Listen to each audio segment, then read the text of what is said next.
Remember the silence, the sound before today's ceaseless noise, before the infinite feeds that never sleep, designed to steal our time, our attention, our soul. Before the algorithms that know us better than our own mothers, there was a different sound. A ritual. The screech of a modem connecting to the phone line. A symphony of static that was the soundtrack of anticipation. The promise of connection. A portal opening. The internet was not a place you carried in your pocket. It was a place you went to. A destination. A frontier. A wild west. Digital and anarchic. Vast. Chaotic. And, for most, a frightening labyrinth. In that chaos we needed a light. A map. A reliable guide to the new promised land. Beginning. 2 PhD. Students in electrical engineering at Stanford. Jerry Yang. David Philo. They were not trying to build an empire. They were procrastinating on their dissertations. They just wanted to organize their growing mess of links, a catalog of digital discoveries. Hobby. Take Audit. Jer and David's Guide to the World Wide Web, an honest name, but one that did not fit the future. So they looked for a new name. They flipped through a dictionary and found a word that sounded like a celebration, an explosion of inner joy. Yahoo, an acronym for yet another hierarchical officious oracle. But no one cared about the acronym. The real meaning was the feeling. The sound of discovery. Cry of joy. They were not programmers building a complex, impersonal algorithm. They were human librarians, cartographers of chaos, and their map, curated by human hands, with categories and subcategories, became the world. In the 90s, Yahoo was not just a website. It was the internet. It was the morning ritual with coffee, your first homepage, the purple portal. That was the gateway to everything. Your first Yahoo. Com email. A digital identity that felt permanent. Your first chat window in Yahoo Messenger. The sound of a buzz that shook the screen and the heart a digital nudge from a friend. They gave us the news before Twitter. Stuck quotes on Yahoo Finance. Before trading apps. Game scores on Yahoo Sports. The weather forecast. They gave us Geocity, a chaotic, ugly, and absolutely brilliant digital metropolis, where everyone could build their own little piece of the internet. Wheat flashing under construction, GFs, visitor counters, and starfield backgrounds. It was personal. It was ours. It was the ultimate expression of individuality on the nascent web. They had the world's eyes. Every click. Every search for cake recipe or Pamela Anderson photos. Every connection passed through their purple gates. At the peak of the dot-com bubble, in January 2000, Yahoo was valued at $125 billion. More than Ford, more than Boeing, more than Disney. They were not kings. They were gods on an Olympus of fiber optics. And like the gods of Olympus, they were full of human flaws, especially arrogance, the hubris that precedes every great fall. They saw themselves as the world's largest media company, a content conglomerate, the ultimate billboard in the center of the new digital economy, and their business was selling advertising space on that billboard. But the internet was not about billboards. It was about roads, about the flow of information. They owned the biggest intersection in the universe, but they did not care where the cars were going. In fact, they wanted the cars to stay parked there. Forever.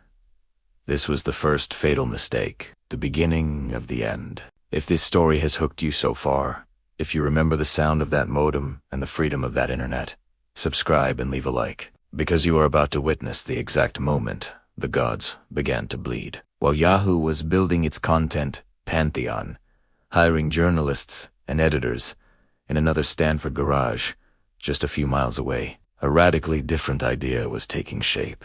An idea that did not want to be a billboard. It wanted to be God's search engine. Larry Page, Sergey Brin, two academics. Brilliant. Socially awkward.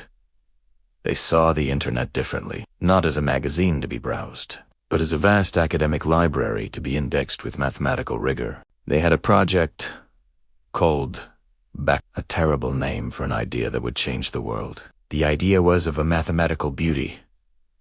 A link from one site to another was not just a link. It was a vote, a citation, a measure of trust and authority. Their algorithm, PageRank, did not just find keywords. It found relevance.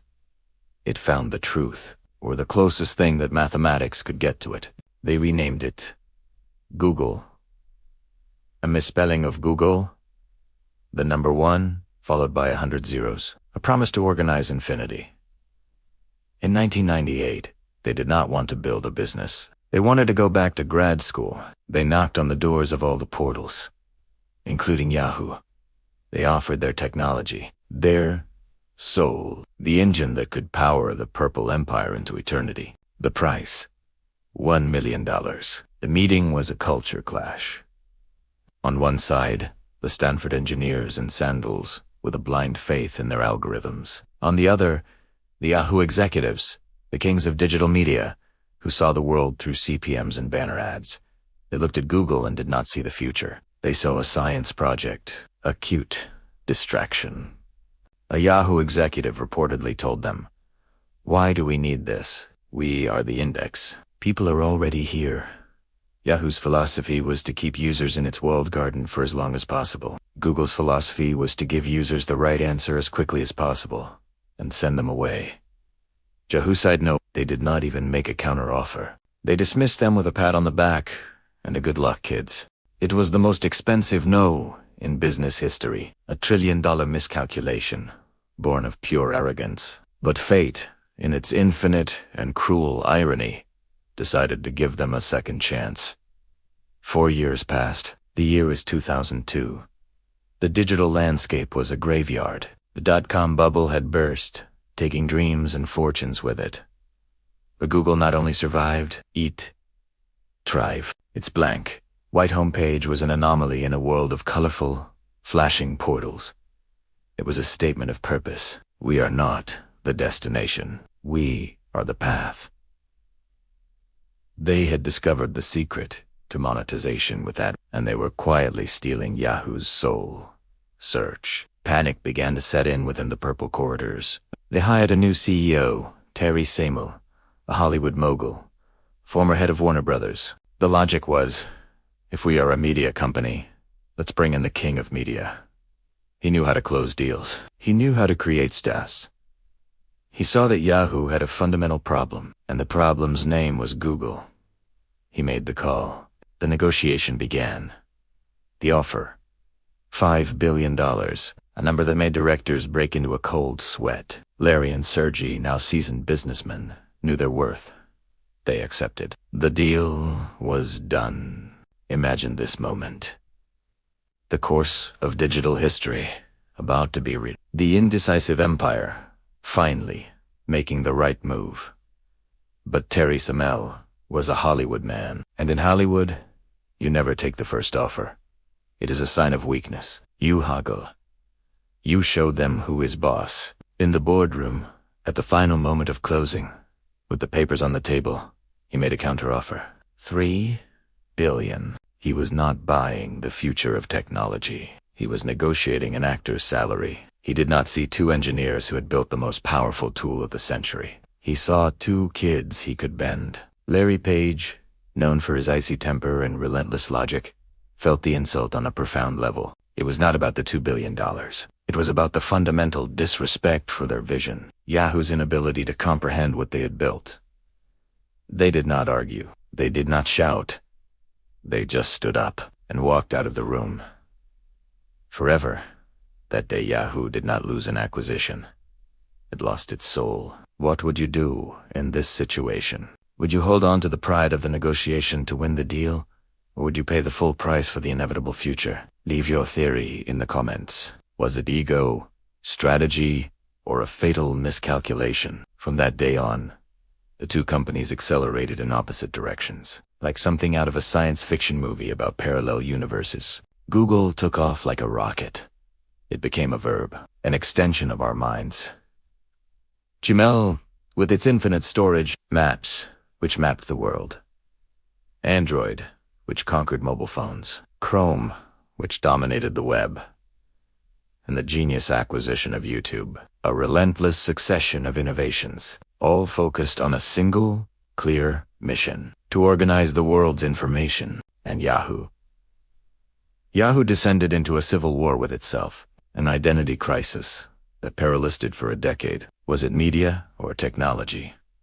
Content or platform? The answer was always a little of both, and a little of both, and master of none. They became a graveyard for promising startups. They bought Flickr, the largest and most beloved photo community in the world, and they starved it to death, afraid it would cannibalize ad revenue, without investing in video or storage. They bought GeoCities for $3.6 billion and shut it down. They bought Broadcast.com from Mark Cuban for $5.7 billion and turned it to dust. They were like a dragon hoarding a treasure it did not know how to use. Then, in 2006, the ghost of missed opportunity returned for one last, cruel haunting. A social network was exploding across college campuses. It was addictive, personal,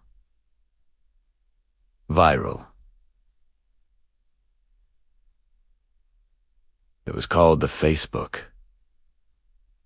Its founder, an intense young programmer named Mark Zuckerberg, Terry Semel at Yahoo, saw a chance to redeem himself. The offer, $1 billion. Zuckerberg, against the advice of all his investors, accepted. The deal was ready to be signed, but history repeated itself. Not as tragedy, but as farce. Yahoo's quarterly report came in below expectations. Wall Street punished its stock, and the Yahoo board hesitated. Fier tout Colbert, they went back to Zuckerberg with a new offer, $850 million. Zuckerberg saw the same thing Larry Page had seen years before: weakness, a lack of conviction. He went to the Yahoo boardroom, tore up the proposal in front of them, and walked away. He bet on himself. Yahoo had just let the future of social media slip away. For the third time, the era that followed was a succession of funerals.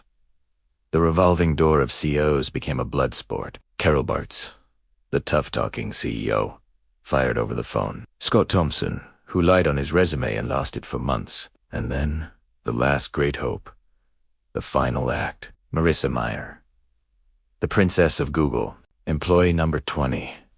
She was the embodiment of everything Yahoo was: not product-focused, data-obsessed.